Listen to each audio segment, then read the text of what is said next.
खैर, it was Pakistan versus Bangladesh and Pakistan ने 7 विकेटों से एक डोमिनेंट तरीके से ऑलमोस्ट 10 ओवर पहले जीत हासिल की। स्टार्टिंग फ्रॉम यू यूसुफ, एक अच्छी, एक वंडरफुल परफॉर्मेंस।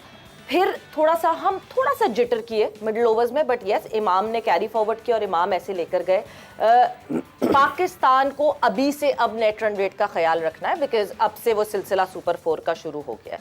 क्या 40 से पहले हम कर सकते थे? मैं तो, मुझे लगता है बहुत लालची हो रही हूँ, मगर यस, 40 से पहले हम कर सकते थे या सही हमने खेला था? बिस्मिल्लाहिर्रहमानिर्रहीम। देखिए, ये तो टीम मैनेजमेंट और जो सारे उधर बैठे हुए हैं उन्होंने भी ये सारा एनालाइज किया होगा कि किस तरह लेके चलना है और आगे रन रेट का क्या हो सकता है। लेकिन मेरा ख्याल है पॉजिटिव सोच रहे हैं वो लोग मैच जीतने जा रहे हैं और 7 विकेटों से जीते हैं, अच्छी विन है। मेरा ख्याल इसमें भी रन रेट बढ़ा होगा क्योंकि इन्होंने कम ओवर में रन चेस किए हैं, उनको जल्दी आउट किया है। ये सारी चीज़ें अकाउंट की जाएंगी, लेकिन इनकी टीम इतनी अच्छी है, ज़बरदस्त टीम है। मेरा ख्याल है कि ये थ्रू कर देंगे फाइनल ईज़िली। कोई इतना ज़्यादा मसला होना नहीं चाहिए क्योंकि बड़ा ज़बरदस्त कॉम्बिनेशन है। जितनी भी टीमें हैं वो हमारी बॉलिंग से डरी हुई हैं। जो ऊपर ले 3 फास्ट बॉलर हैं, ये लीथल हैं और जिस तरह की बॉलिंग कर रहे हैं, इनकी लाइन लेंथ, इनकी स्विंग, बहुत ज़बरदस्त बॉलिंग कर रहे हैं, जिसकी वजह से मेरा ख्याल सब टीमें डरी हुई हैं। जिस तरह वो कल खेले, हालांकि उनकी बैटिंग लाइन अच्छी है, पिछले मैच में 334 रन बनाए हैं, ज़बरदस्त बैटिंग की है। अफगानिस्तान की बॉलिंग कह सकते हैं कि फास्ट बॉलिंग अच्छी नहीं, लेकिन स्पिन बॉलिंग अच्छी थी। उनके खिलाफ इतने रन्स करना, इसका मतलब उनकी बैटिंग अच्छी। शांतु बहुत ज़बरदस्त प्लेयर है उनका, मुशफ़िक बहुत अच्छा प्लेयर है। उनकी बैटिंग लाइन देखी जाए तो टॉप क्लास बैटिंग लाइन है, बुरी बैटिंग नहीं है। लेकिन जिस तरह इन्होंने बॉलिंग की है, बहुत साइड स्विंग की है और जगह बहुत अच्छी है बॉलिंग करने की। हैट्स ऑफ फास्ट बॉलर्स को जिन्होंने 193 पे आउट किया है। और लाहौर में अच्छा ट्रैक होता है बैटिंग के लिए। बिल्कुल। और तो मुशी भाई, एक चीज़ जो कि जब लड़के हमारे बांग्लादेश में खेल रहे थे, श्रीलंका में खेल रहे थे, तो उस वक्त ये बात हो रही थी, हाँ जी कंडीशन सूटेबल है। उन्होंने एक वो टैग भी अपने ऊपर से हटा दिया, बिकॉज अगर कल मैं देखूँ तो कल it was a belter of a wicket, it was a very good wicket for batting. और अगर यहाँ इन कंडीशंस में आके भी हमारे लड़के परफॉर्म कर रहे हैं, हमारे बॉलर्स, फास्ट बॉलर्स अच्छी बॉलिंग कर रहे हैं, विच मीन्स कि उन्होंने वो वाला ही एटीट्यूड कर दिया है कि जी पिच विच रहने दो, हमारी अपनी एबिलिटी एंड स्किल मैटर्स। बिस्मिल्लाहिर्रहमानिर्रहीम, बिल्कुल ठीक बात की आपने। आई थिंक आपने अपने सवाल में काफ़ी जवाब क्लियर कर दिया है। उसकी वजह पता है क्या है? जब हम बात करते हैं ना, जैसे हारिस रऊफ ने कल बात की प्रेस कॉन्फ्रेंस में कि ये इस ग्राउंड से मैं काफ़ी अवेयरनेस है मुझे इस ग्राउंड की।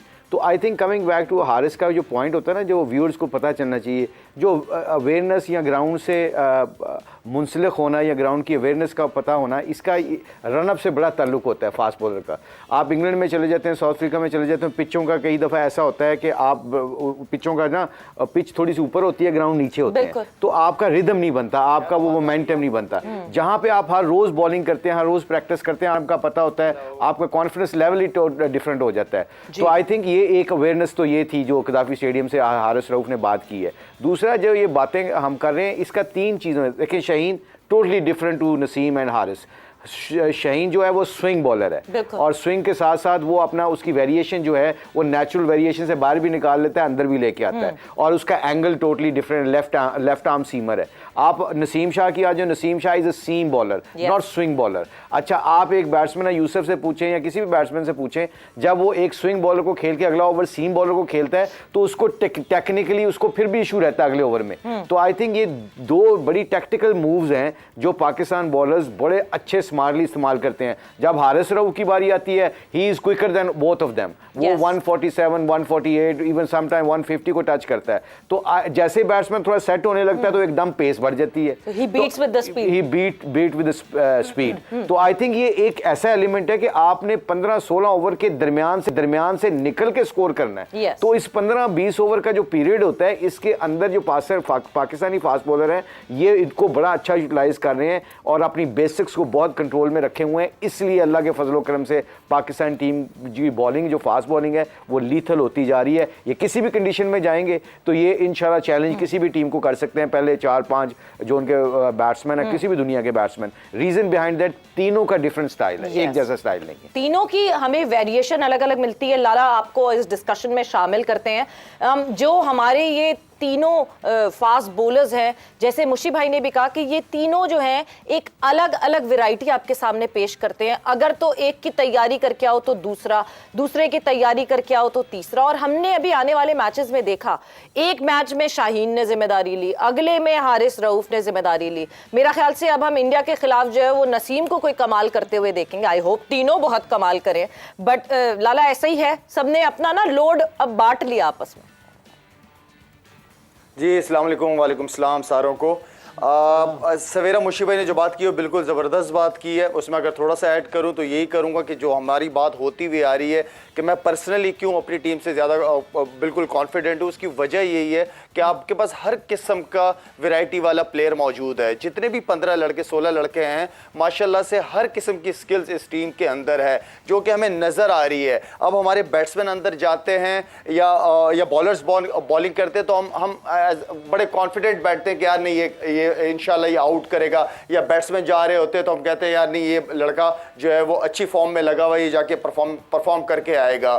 तो आई थिंक ओवरऑल स्पिनर्स भी देखे, हर पूरा अगर देखा जाए तो अभी के वर्ल्ड नंबर 1 बनी है तो वजूहात हैं उसके पीछे। और इसी तरह के पार्टनरशिप, जैसे बैटिंग में पार्टनरशिप होती है इस तरह बॉलिंग में पार्टनरशिप्स होती हैं। एक दिन एक अच्छा करेगा, दूसरा साथ देगा, दूसरे दिन तीसरा अच्छा करेगा।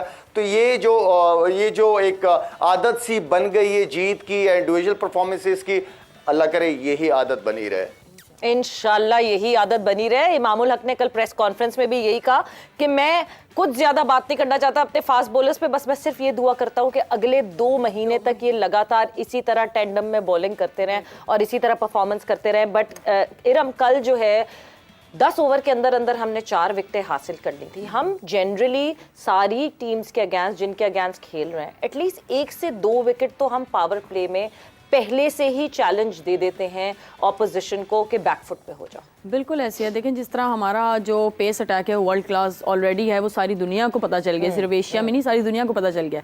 हारिस रऊफ जिस तरह से बॉलिंग कर रहे हैं, नसीम और शाहीन, ये तीनों तो एक दूसरे का लोड कर रहे हैं इक्वली। उन्होंने बिल्कुल कह लें कि अपने ऊपर लिया हुआ है कि इतना पार्ट, लेकिन मुझे लगता है ये स्पिनर्स वाला रोल भी अभी अदा कर रहे हैं, क्योंकि जो मिडल ओवर्स हैं उन पे स्पिनर्स का बहुत ज़्यादा रोल होता है और हमारे स्पिनर्स उस तरह से अभी नहीं डिलीवर कर पा रहे। लेकिन ये वहाँ पे भी, और जिस तरह से गर्मी चल रही है, जिस तरह का कल मौसम था, शाहीन ने, हारिस ने, मुझे लगता है कि फास्ट बॉलिंग हमारी बेहतर चल रही है, लेकिन स्पिनर्स पे हमें थोड़ा सा काम करना है। वो अब मैनेजमेंट देखेगी कि बेंच पे भी शादाब बहुत अच्छे प्लेयर हैं बेशक, नो डाउट, लेकिन सम टाइम होता है बिल्कुल जिस तरह कल बात हुई थी कि सम टाइम प्लेयर को थोड़ा सा रेस्ट अगर मिल जाए तो ज़रूरी नहीं है कि वो जी अच्छा प्लेयर नहीं है। उसामा मीर को ट्राई कर सकते हैं और नवाज़ को वापस ला सकते हैं, क्योंकि हमारे मिडल ओवर्स जो हैं वो बहुत इंपॉर्टेंट हैं। बिल्कुल। और कल की अगर मैं बात करूं हाफिज, कल हमें फ़हीम अशरफ भी एक्शन में दिखे हैं। मुझे ये लगता है कि फ़हीम अशरफ को मौका मिला और फ़हीम अशरफ ने दोनों हाथों से उस मौके को ग्रैब किया और अपना वो कहते हैं ना लोहा मनवाने की भरपूर कोशिश की। बिकॉज देखिए अभी जो सब कुछ एशिया कप में हो रहा है ना, that is an audition for the world cup squad.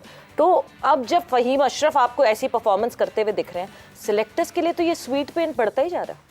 देखिए एक बिल्कुल जैसे तीनों फास्ट बॉलर जब आपके बेहतरीन खेल का मुजाहरा कर रहे हों तो जो बाहर बैठा है जो टीम में शामिल होता है उसके ऊपर एक इजाफी दबाव भी आता है कि मुझे अगर इन तीनों के साथ खेलने का मौका मिल रहा है तो लोगों ने मेरी कारकर्दगी का मवाजना इनके साथ रखकर करना है कि अगर हारिस, नसीम और शाहीन इतना अच्छा परफॉर्म कर रहे हैं, वही पिच है, वही बॉल है, वही माहौल है, तो मैं क्यों नहीं परफॉर्म कर रहा हूँ। तो उसके ऊपर ज़्यादा दबाव आता है और खिलाड़ी बाज़ औक़ात जब दबाव में जाते हैं तो उनकी असल सलाहियतें भी निकल कर सामने आती हैं। लेकिन जैसे यहाँ पर हम ये बात कर रहे हैं ना कि हमारे जो तीनों फास्ट बॉलर्स हैं वो बहुत अच्छा परफॉर्म कर रहे हैं, मैं शुरू में विकेटें लेके दे रहे हैं, तो हमारी स्पिन बॉलिंग पर वैसे ही सवालात इसलिए भी उठ रहे हैं कि देखें अभी तक तो वो प्रेशर में आए नहीं हैं।